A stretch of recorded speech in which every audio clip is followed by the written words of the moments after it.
Hai, hal tabu nih. Korea Utara dikenal sebagai salah satu negara paling tertutup di dunia.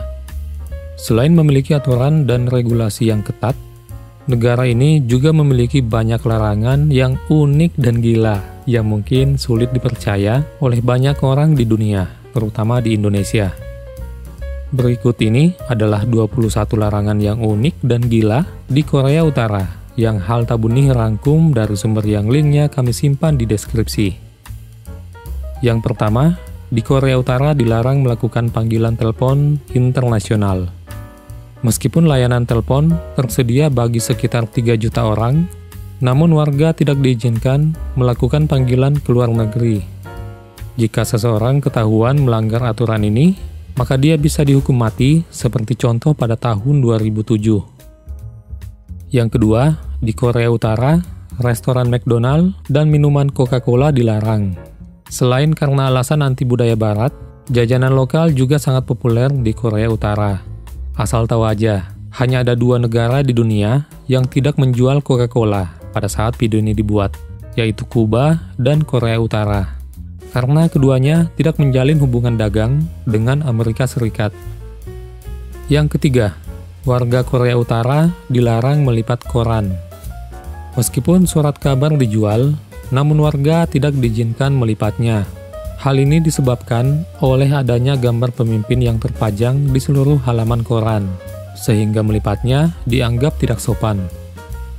Yang keempat, siapapun yang memiliki nama Kim harus mengubah namanya. Dilaporkan bahwa Kim Jong-un melarang siapapun di Korea Utara untuk memiliki nama depan yang sama dengan dirinya. Yang kelima, warga Korea Utara hanya bisa menonton siaran televisi yang dikendalikan pemerintah. Laporan mengklaim bahwa hanya ada 3 saluran televisi yang tersedia pada saat ini, pada saat video ini dibuat ya, dan semuanya dikendalikan oleh pemerintah. Jika seseorang ketahuan menonton siaran televisi asing, maka dia akan dihukum. Oleh karena itu, penduduk setempat mungkin hanya memiliki sedikit pengetahuan tentang apa yang terjadi di luar negaranya.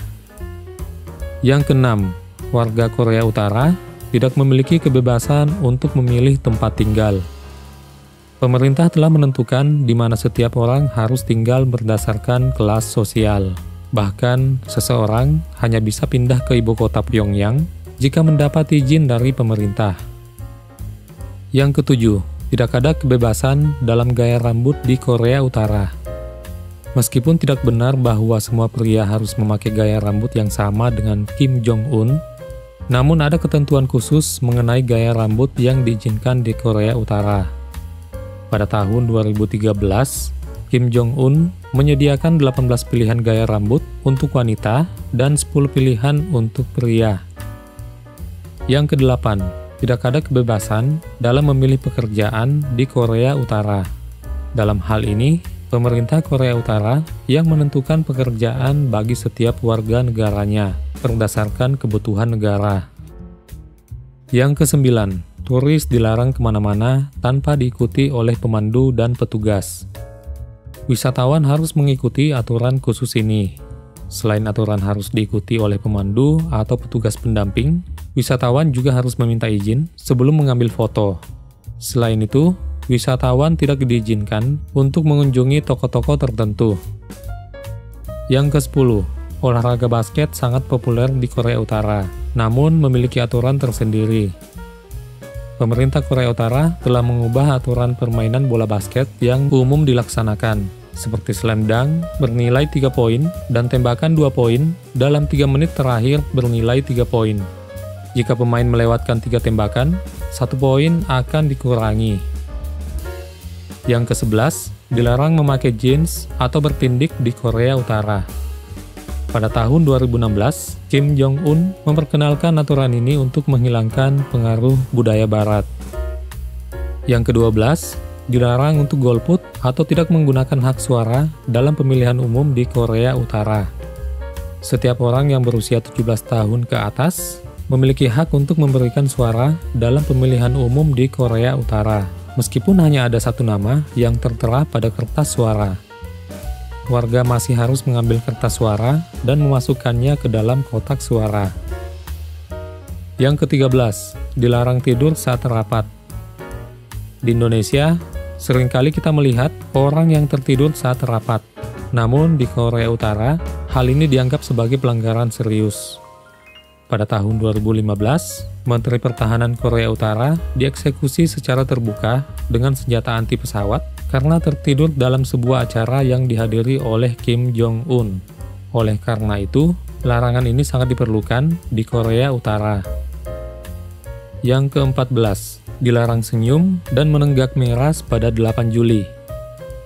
Tanggal 8 Juli ditetapkan sebagai Hari Berkabung Nasional untuk mengenang Bapak pendiri Korea Utara, yaitu Kim Il-sung, yang wafat pada tahun 1994. Pada tanggal ini, warga Korea Utara dilarang senyum dan berbicara keras karena dianggap tidak sopan terhadap mantan petinggi negara. Kegiatan orang-orang juga dibatasi, termasuk konsumsi minuman keras. Yang ke-15, rakyat biasa dilarang menyetir. Sebagian besar jalan raya di Korea Utara kosong melompong karena hanya pejabat pemerintah laki-laki yang boleh mengemudi. Kepemilikan mobil di Korea Utara diperkirakan hanya 1 per 100 orang. Oleh karena itu, rakyat biasanya dilarang menyetir dan harus menggunakan transportasi umum. Yang ke-16, larangan unik soal agama. Meskipun Korea Utara secara resmi mengizinkan kebebasan beragama, tapi prakteknya sangatlah berbeda. Kepemilikan Alkitab dianggap ilegal karena umat Kristiani tidak benar-benar diterima di sana. Siapapun yang mempraktekkan agama Kristen akan ditangkap dan dijebloskan ke kamp kerja paksa.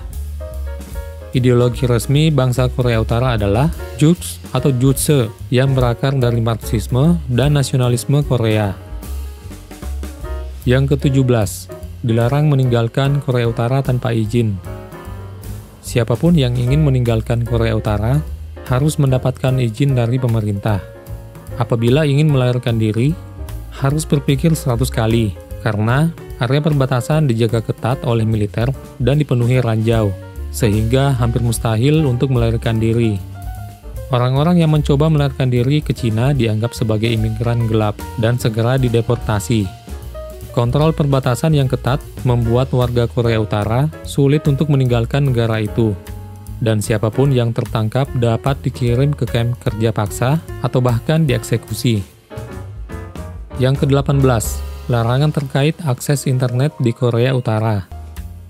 Meskipun Korea Utara memiliki akses internet, kurang dari 1% dari populasi negara tersebut memiliki kemampuan untuk menggunakannya.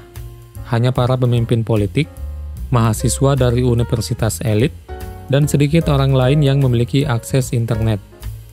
Sebaliknya, penduduk Korea Utara dapat mengakses intranet yang disebut Kwangmyong, yang hanya memiliki 1.000 sampai 5.500 situs web dengan akses ke situs internasional yang diblokir. Meskipun penggunaannya gratis, harga komputer di Korea Utara setara dengan gaji 3 bulan di sana. Yang ke-19, larangan menggunakan nama Korea Utara. Di sana, negara Korea Utara tidak pernah disebut dengan nama Korea Utara. Mereka lebih suka menggunakan nama Republik Demokratik Rakyat Korea atau disingkat DPRK atau DPR Korea. Jangan pernah menyebut mereka kerajaan terisolir, karena istilah ini dianggap sangat menghina dan tidak sopan bagi mereka. Yang ke-20, larangan terhadap K-pop dan drama Korea. Korea Utara dan Korea Selatan pernah mengalami perang saudara, dan hingga kini hubungan antara kedua negara belum sepenuhnya pulih. Semua hal yang berkaitan dengan Korea Selatan dilarang di Korea Utara, termasuk musik K-pop dan drama Korea. Polisi akan menindak tegas mobil yang menggunakan kaca jendela berwarna gelap untuk memeriksa apakah orang-orang diam-diam menonton video dari media Korea Selatan. Tidak lama ini, otoritas Korea Utara melaporkan telah menembak mati 2 warga karena diduga mendistribusikan serial drama dari Korea Selatan di pasar gelap. Keduanya masih berusia 16 dan 17 tahun.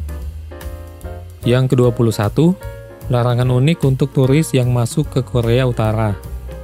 Jika Anda adalah seorang turis yang masuk ke Korea Utara, Bea Cukai akan memeriksa semua musik, film, dan materi lain yang Anda bawa. Jika dianggap aman, barulah Anda diizinkan untuk masuk ke negara Korea Utara. Itulah beberapa larangan unik dan gila di Korea Utara. Meskipun aturan-aturan tersebut terkesan tidak masuk akal bagi orang-orang di negara lain, tapi mereka menganggap itu wajar untuk dilaksanakan di Korea Utara dan dianggap sebagai bagian dari model sosialis yang ingin mereka bangun. Bagaimana menurut Anda? Silahkan tuangkan di kolom komentar. Terima kasih telah menonton Hal Tabu Nih. Kita ketemu di Hal Tabu Nih lainnya.